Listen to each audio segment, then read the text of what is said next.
1008 शीतलनाथ भगवान की जन्म कल्याणक भूमि भद्दलपुर इटखोरी झारखंड। ये पावन भूमि अद्भुत प्राकृतिक सौंदर्य से युक्त है। एक तरफ कल कल बहती हुई नदी तो दूसरी ओर भगवान श्री शीतलनाथ की तपोभूमि कोलुआ पहाड़ का अद्भुत प्राकृतिक सौंदर्य देखते ही बनता है। प्राचीनतम अस्तित्व के साथ स्थापित इस धरा पर श्री शीतलनाथ भगवान की रमणीय प्रतिमा विराजमान है। मूल नायक श्री भगवान 1008 शीतलनाथ के दर्शन से सभी की मनोकामनाएं पूरी होती हैं। इस अतिशयकारी प्रतिमा को गढ़नी प्रमुख आरिका श्री ज्ञानमती माता जी के मंगलाशीष एवं प्रेरणा से इटखोरी में स्थापित किया गया। यह अवधारणा है कि हजारों वर्षों पूर्व इस धरा पर भव्य मंदिर था। समय समय पर हुई खुदाई में कुछ अवशेष भी प्राप्त हुए हैं, जो कि वर्तमान में संग्रहालय में सरकार की देखरेख में संरक्षित है। इस संग्रहालय में लगभग 2000 वर्ष प्राचीन सहस्त्रकूट जिनालय भी स्थापित है। 10वें नंबर के तीर्थंकर शीतलनाथ हुए। अगर आपको शीतलता चाहते हो, शीतलता की कामना है, अपने जीवन को शीतल बनाना चाहते हो, संसार ताप को मिटाना चाहते हो, तो शीतलनाथ भगवान की जरूर जरूर पूजा अर्चना जाप और पाठ करना चाहिए। शीतलनाथ भगवान तीर्थंकर परंपरा में 10वें तीर्थंकर हैं। उनकी जन्मभूमि भद्दलपुर इटखोरी। हमें प्रसन्नता है कि उसके हमारे सुरेश जी जैन झांझरी जो उसके महामंत्री हैं और रविंद्र कीर्ति जी अध्यक्ष हैं, उसका विकास हो रहा है। उसमें विशाल पद्मासन प्रतिमा भगवान शीतलनाथ की विराजमान होंगी, जो कमल सहित 11 फुट से भी बड़ी है। हमें बड़ी प्रसन्नता है और शीतलनाथ भगवान का दर्शन करके भव्यजन आनंद का अनुभव करें। ये धरा 3 धर्मों का संगम स्थल है। वर्तमान में इस पावन धरा पर अति सुंदर कमल मंदिर निर्माणाधीन है। इस मंदिर में भगवान शीतलनाथ स्वामी की विशाल प्रतिमा विराजमान होगी। यही प्रतिमा मंदिर में प्रतिस्थापित होकर भक्तों के कल्याण का स्रोत बनेगी।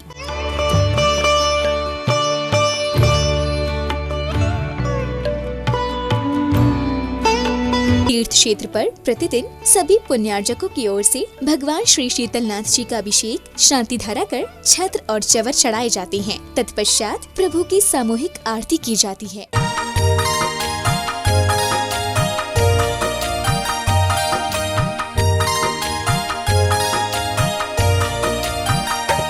ऐसे तीर्थ भूमि जहाँ पर हमारे 10वें तीर्थंकर शीतलनाथ भगवान की 4 कल्याणक उस धरा पर हुआ है।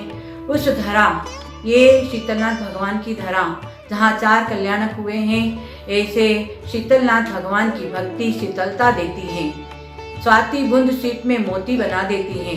समर्पण और श्रद्धा से भक्ति सदा करना, 4 कल्याणक की धरा को स्वर्ग बना देना। हम सब भक्तजन तन मन धन से इस धरा को स्वर्ग बनाए। आए हमारे स्वामी जी रविंद्र कीर्ति जी एवं हमारे कर्मठ कार्यकर्ता सुरेश झांझरी, जो विशेष इटखोरी भद्दलपुरी के इस धारा को स्वर्ग बनाने में बिल्कुल अपने सहयोगी बने हुए हैं। तो आप लोग भी इनके साथ में कंधे से कंधा मिला करके आरिका ज्ञानमती माता जी का मंगल आशीर्वाद के साथ में और आचार्य श्री शंभो सागर जी गुरुदेव के मंगल आशीर्वाद के साथ में मैं पुनीत चैतन्यमती माता जी सबसे यही प्रार्थना करती हूँ और निवेदन करती हूँ कि इस धरा को अपने सब मिल करके स्वर्ग बनाना है। 4 कल्याणक जहाँ पर हुआ है, इस तीर्थ को जैन दर्शन में तीर्थ भी हैं और तीर्थंकर भी हैं। ऐसे तीर्थ का आश्रय लेकर हम सब भक्तजन अपने सम्यक दर्शन का मार्ग प्रशस्त करें और अपनी पतित आत्मा को पावन बनाएं। ऐसे शुभ मंगल भावनाओं के साथ में सभी भक्तजनों को मंगल शुभ आशीर्वाद। इस कार्यक्रम के आयोजक हैं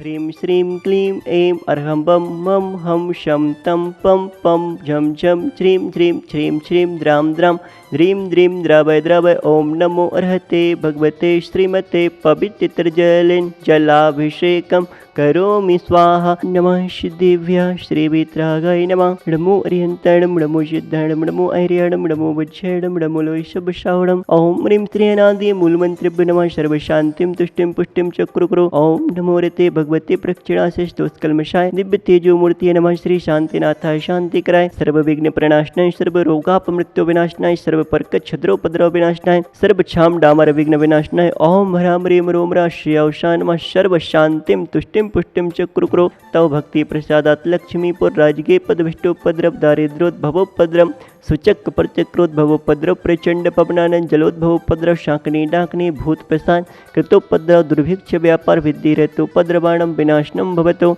अस्माकम आज के शांति धारा कर्ता श्रावक श्रेष्ठी सा परिवार झुमरी तलैया कोडरमा निवासी श्रीमती नेमी देवी झांझरी सुरेश प्रेम नरेंद्र वीणा समस्त झांझरी सा परिवार रफीगंज निवासी पवन पुष्पा विनोद प्रेम ज्योति प्रवीर सा परिवार एवं चेन्नई बेंगलोर शिखर निवासी श्रीमती कमला देवी धागड़ा पदम चंद शांति देवी महेंद्र कुमार अंजना देवी एवं समस्त धागड़ा परिवार एवं आगरा निवासी श्रीमान प्रमोद जैन सुनीता सचिन रूपल प्रांजल आदि जैन समस्त आरसीएम परिवार एवं गुरुग्राम हैंडीक्राफ्ट वाले नागेंद्र कुमार चेतन नीलेश अर्थ जैन समस्त परिवार एवं झुमरी तलैया निवासी श्री पदम जी सेठी मंजू जी सेठी विशाल नमिता अतिशय जैन सा परिवार एवं जसपुर उत्तराखंड निवासी श्रीमती उर्मिला देवी अरिहंत रवि शारिका खनक मिष्टी जैन सा परिवार एवं कोलकाता निवासी दिनेश जी संगीता सिमरन प्रणय गंगवाल समस्त परिवार इटखोरी भद्दलपुर निवासी सुनील जी जैन समस्त परिवार सकल दिगंबर जैन समाज देखने वाले सुनने वाले सभी के सुख शांति समृद्धि एवं आरोग्यता की कामना हेतु श्री शांतिरस्तु सिमस्तु जोस्तो। ओम ह्रीं नमो संपूर्ण कल्याण मंगल रूप मोक्ष प्रसाद भवतु। संपूज्यकानां प्रतिपालकानां यतीन्द्र सामान्य तपोधनानां देशस्य राष्ट्रस्य पुरस्तिराज्ञा करोतु शांतिं भगवज्जिनेन्द्र। प्यारे प्यारे भक्तात्मा, दूसरा प्रातिहार्य सिंहासन। पहले हम इस काव्य के साथ जुड़ते हैं पूरे मनोभाव के साथ।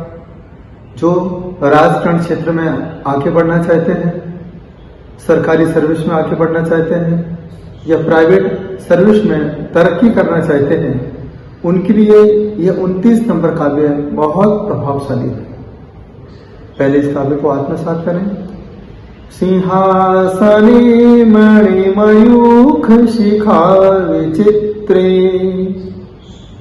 विभ्राजते तव वपु कनकावदातम् बिंबं वियत् विलसदन् सुलतावितानम् तुंगोदयाद्रिशिर शिव सहस्ररश्मिः। सिंहासने मणिमयूख शिखा विचित्र। सिंहासन की शोभा आपके प्रभाव से है, क्योंकि कनकावदातम वपुहु, क्योंकि आपका शरीर स्वर्ण के समान शोभायमान है। विभ्राजते शोभायमान है और आपके ही प्रभाव से यह है सामान्य सिंहासन, स्फटिक का सिंहासन मणिमयूख, उसमें से अनेक प्रकार की मणियों की तरह किरणें ऊपर की ओर उठ रही हैं। कैसा लग रहा है? बिंबम वियत विरसदन सुलता वितानम तुंगोदयाद्र शिरसीव सहस्र रश्मि। जिस प्रकार से पर्वतों के ऊपर से प्रातः काल का सूर्य ऊपर की ओर निकलता है, वह सहस्र रश्मियों को चौओर बिखेरता है, इसी प्रकार का दृश्य सिंहासन के माध्यम से देखा जाता है। जब आप सिंहासन पर विराजमान होते हैं तो आपकी कांति के प्रभाव से ऐसा महसूस होता है जैसे पर्वतों के ऊपर से मणियों जैसी कांति ऊपर की ओर ऊर्ध्वगामी हो रही है और चारों दिशाओं की शोभा बढ़ा रही है। देखिए, जीवन में भगवान को आसन की कोई जरूरत नहीं है, क्योंकि जिनेंद्र भगवान आसन से भी 4 अंगुल ऊपर विराजमान होते हैं, अधर में रहते हैं। लेकिन यहाँ पर जैसा आसन होता है वैसा ही शासन होता है। आसन की पहचान शासन की पहचान कराती है। तो पहले के जमाने में हमारे घरों में गादी हुआ करती थी, साउथ वेस्ट कोने में गादी होती थी, वहीं पर बैठ कर के सारे व्यापार चला करते थे। आज हमारे घरों की गादियां खत्म हो गई। आज हम लोग व्यापार तो करते हैं, कुर्सी पर बैठ के करते हैं, पैर अधर में लटके रहते हैं। अब सिंहासन तो है नहीं, कुर्सी आसन है। तो कुर्सी आसन है, कुर्सी कभी भी खिसक जाती है और कुर्सी पर बैठने वाला व्यक्ति ज्यादा समय तक शासन नहीं कर सकता है। तो यहाँ पर आसन से ही अनुशासन का निर्माण होता है। आसन से ही जीवन में अपनी आत्मा पर आत्मानुशासन कर सकते हैं। इसलिए हमारे जैन आगम में तीर्थंकर भगवान ने पद्मासन लगाया, खड्गासन लगाया। और पद्मासन खड्गासन ध्यान लगा लगा करके उन्होंने अपनी आत्मा पर आत्मानुशासन किया। लेकिन जो अपनी आत्मा पर आत्मानुशासन नहीं करता है, उसका आसन शवासन हो जाता है। वह शवासन में लेट जाता है। सारी दुनिया, सारे लोग, सारे रिश्तेदार, परिवार वाले शवासन में आपको शमशान घाट की ओर ले जाते हैं। इसलिए यहाँ पर आचार्य परमेश्वरी कहते हैं, जब भी भोजन करें तो आसन लगा करके, जमीन पर बैठ करके, आसन पर बैठ करके आप भोजन करते हैं तो भोजन का प्रभाव पड़ता है। बच्चे आपके पढ़ाई आसन पर बैठ करके करते हैं तो पढ़ाई का प्रभाव पड़ता है। यदि आप पर आसन पर बैठ के करते हैं, उसका प्रभाव आपके जीवन पर बहुत अलग तरीके से पड़ा करता है। यदि आप चाहते हैं कि हम सरकारी सर्विस में है, प्रमोशन नहीं हो रहा है, राजकारण में है, आगे हमारी तरक्की नहीं हो रही है, प्राइवेट सर्विस में है तो भी हम आगे बढ़ नहीं पा रहे हैं, एक छोटा सा उपाय आप अपने जीवन में करें। किसी भी तीर्थ स्थान पर, जिन मंदिरों में जिनेंद्र भगवान की विराजमान होने के लिए एक सिंहासन की स्थापना करें। वह सिंहासन चांदी का होगा तो आपके जीवन में चांदी चांदी हो जाएगी, आपका जीवन आनंदित हो जाएगा, प्रसन्नचित हो जाएगा। क्योंकि धातु का प्रभाव आपके जीवन पर पड़ता है। तो जैसा पात्र होता है, उसी पात्र के अनुसार आपकी पात्रता की पहचान होती है। तो आचार्य परमेश्वरी यहाँ पर इस दूसरे प्रात्याहार के माध्यम से आप कहना चाहते हैं, हे प्रभु, सिंहासन की क्या शोभा है। ये सिंहासन की कोई वैल्यू नहीं है, लेकिन आपके बैठने से सिंहासन की शोभा बढ़ जाती है। संत के शहर में आने से, समाज में आने से, चातुर्मास करने से समाज की शोभा बढ़ जाती है। जब हम अपनी आत्मा पर शासन करते हैं तो इस आत्मा की शोभा के साथ साथ इस शरीर की शोभा बढ़ जाती है। यह देह पूजनीय हो जाता है। क्योंकि जब हम संत पद्मासन लगा के बैठते हैं तो संत की पूजा किससे है? आत्मानुशासन से। जब संत अपनी आत्मा पर ध्यान करता है, आत्मा पर चिंतन करता है, इसी आत्मा पर चिंतन के प्रभाव से, संत के आसन के प्रभाव से सारी दुनिया उन्हें प्रणाम करती है, नमोस्तु करती है और उनके चरणों में आकर के भक्ति भाव रखते हुए अपनी आत्मा का कल्याण करती है।